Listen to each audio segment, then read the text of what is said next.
How to recover unsaved Excel file. Hi everyone, this is Kate and welcome back to another video. And on today's video we will see how we can recover Excel unsaved file. So without further delay, let's get started with this video. Now if you have already opened up Excel in your device, now you want to recover your unsaved file. For that, click on File from the toolbar at the top left corner. Here click on Open. And once you're on this interface, if there is any file that you haven't unsaved and would like to recover, at the bottom of this interface there is an option or button that says Recover Unsaved Workbook, which will open the recent workbook that was closed without saving. Click on it.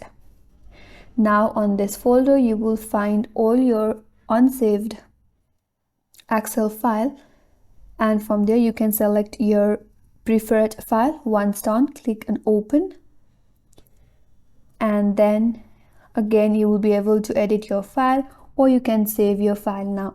So that's the way to recover unsaved Excel file, and that's all for this video. Hope this video was helpful, and if you're new to our channel, consider subscribing. Thanks for watching and stay tuned for more tutorials.